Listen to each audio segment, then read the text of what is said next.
You ever look back at something and realize you didn't understand what was happening while you were in it? That's what loving him while he was incarcerated was like for me. At the time, I thought I was being loyal. I thought I was being supportive. I thought I was being a good woman. But looking back now, I see how that situation slowly started shaping my mind, my emotions, and my attachment. And I didn't even realize it. When he first went in, I stepped into this role automatically, answering calls, sending money, being available emotionally, doing all his running, holding things down on the outside. And at first it felt like love. It felt like loyalty. It felt like commitment. It felt like this is what you do when you love somebody.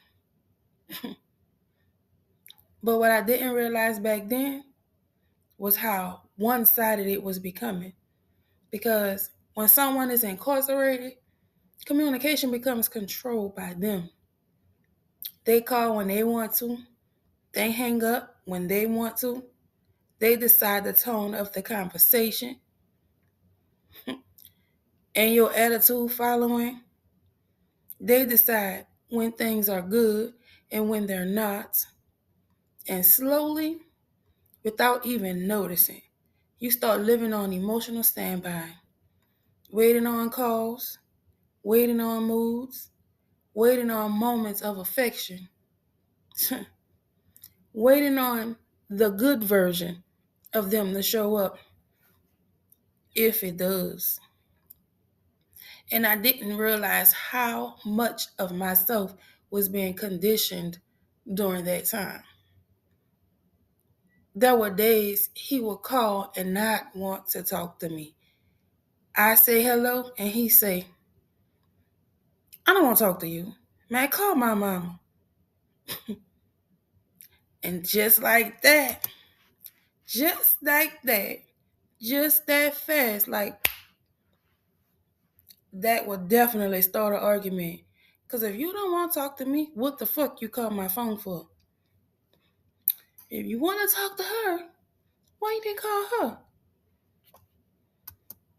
Back and forward, frustration, confusion, and then right before the call ended, before that time ran out, on that good last call, his tone would change. Suddenly, he loved me. Suddenly, he fucking missed me. And suddenly, he was sweet again. And then he said, oh, babe. Yeah, oh, babe. I love you. You gonna put some more money on the phone so I could call you tomorrow? I can't wait to talk to you tomorrow. I hope you sleep good tonight. I wish I was there to hold you.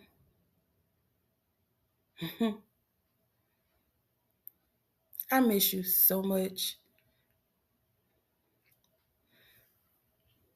And me, with that's my man. Oh, wait, no, it's my man, my man, my man. But yeah, that's my man. I love him. And I'ma stick beside him. Because he love me too. You ain't hear him just say he love me? And he miss me? Yeah, my stupid ass. My stupid ass. I would do it every single time.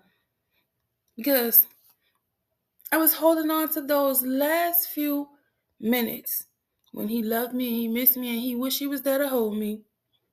Those small moments of affection, those little pieces of softness.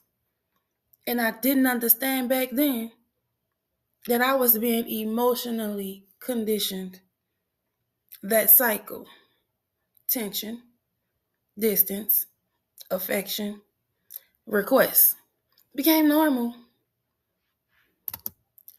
Oh, so fucking normal. This was a cycle. We start calls in the morning and hello, all happy and chipper. And here we go. I don't want to talk to you. Call my mama. Until all the minutes was burned. And we get to the last little call and then I get them little bitty obey again. Anyway, I started associating love with inconsistency, with emotional highs and lows, with waiting for someone to be kind to me again, even if it was only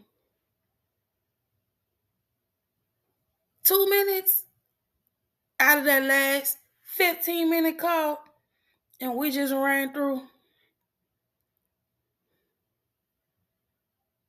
between 30 to $100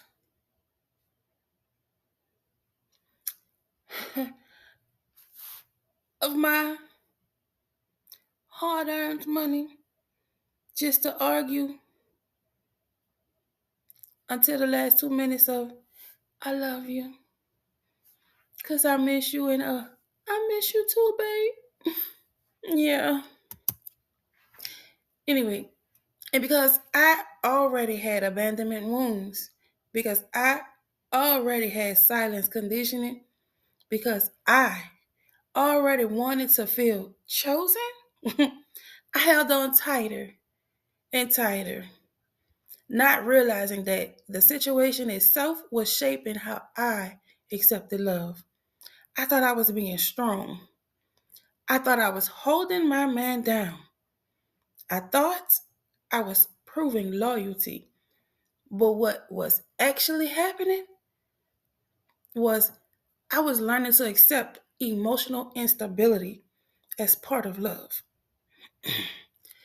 I was learning to stay through confusion, to stay through distance, to stay through inconsistency.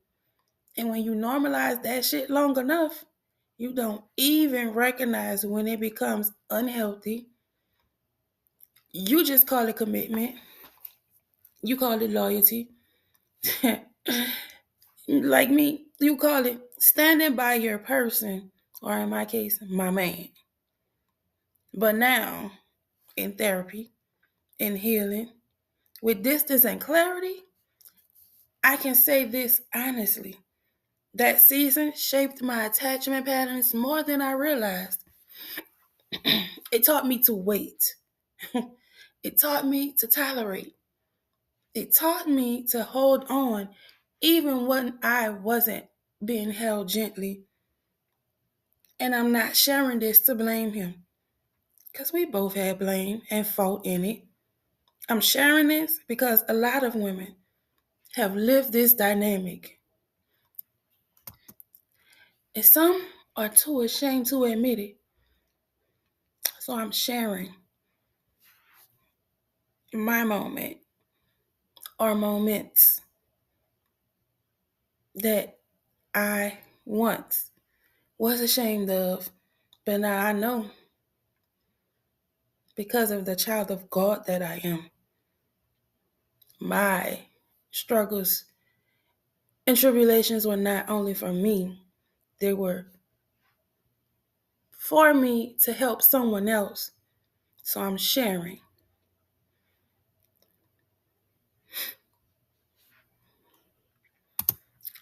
Holding someone down. Believing that loyalty will eventually turn into the love you deserve. Sometimes it does, but sometimes it just conditions you to accept less for longer. And I had to be honest with myself about that, because healing requires honesty, not just about what happened to you, but about what it shaped inside you. That chapter taught me how easily love can become endurance if you're not careful, and how easily loyalty can turn into self abandonment if you don't recognize what's happening. Now, see, if you've been following me on this little journey or in this series, you know I talked about abandonment issues, but here I just said self abandonment.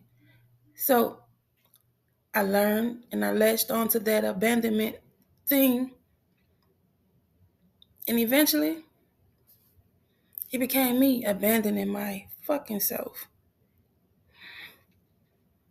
But you live and you learn when you choose to take note and know that you're going through something, not only for yourself, but for someone else as well.